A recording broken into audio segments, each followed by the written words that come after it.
হুট করে কেটে গেছে। আয়ন রাইসা কথা বলতে লাগলো।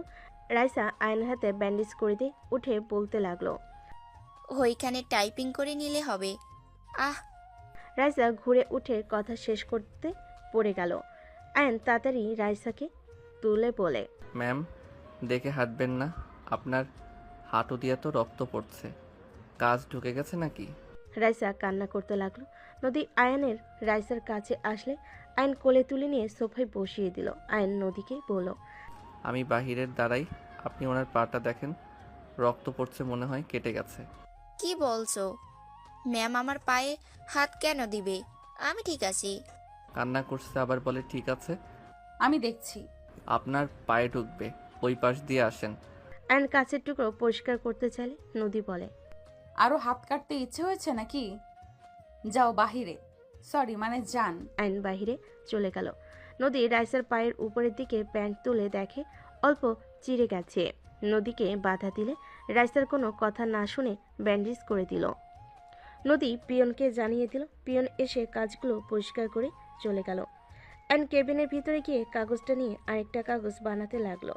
রাইসা আয়নের পাশে দাঁড়িয়ে দেখিয়ে দিতে লাগলো। আয়নের হাতের উপর হাত দিয়ে টাইপিং করতে লাগলো। নদী হাত মুঠো করে ফেলল। আয়ন কাজ শেষ করে রাইসাকে বলে, ধন্যবাদ ম্যাম। ওকে, কাজ করো, আমি আসছি। ম্যাম, আপনার মিটিং আগামীকাল। ও আচ্ছা, তুমি ঠিক করে ফেলেছো? জি ম্যাম, ওনাদের সাথে কথা বলছি।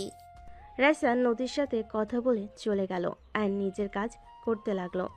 নদী ল্যাপটপে নিজের কাজ করতে লাগলো। এরই মাঝে মাঝে মাঝে আয়নের দিকে তাকিয়ে থাকতে লাগলো। সন্ধ্যার দিকে আয়নের ছুটি হলে বের হয়ে যায়। আয়ন রাস্তা দিয়ে হাঁটতে লাগলো। নদী গাড়ি নিয়ে যেতে আয়নকে হেঁটে যেতে দেখলো। নদী আয়নের সামনে গাড়ি থামিয়ে বলে, গাড়িতে আসো, নামিয়ে দেই। ধন্যবাদ ম্যাম বলার জন্য। আপনি যান। আয়ন কথাটা বলে হাঁটা শুরু করলো। নদী একটা দোকানে বসে চা অর্ডার দিল। চা আর পাউরুটি খেতে লাগলো। নদী আয়নের দিকে তাকিয়ে থাকতে লাগলো আর ভাবতে লাগলো। নদী, তুই ওকে নিয়ে এত ভাবস কেন? তুই তো ওকে ভালোবাসিস না, আর সহ্যও করতে পারস না। তাহলে কেন ওকে নিয়ে ভাবছিস? ওই যা ইচ্ছা করুক, তাতে তোর কি? তুই তো রনিকে ভালোবাসিস। তাড়াতাড়ি ওকে ডিভোর্স দিয়ে দিতে হবে। এই বিয়ে তো জোর করে দেওয়া হয়েছিল। নদী কথাগুলো ভাবতে ভাবতেই ড্রাইভারকে চলে যেতে বলল।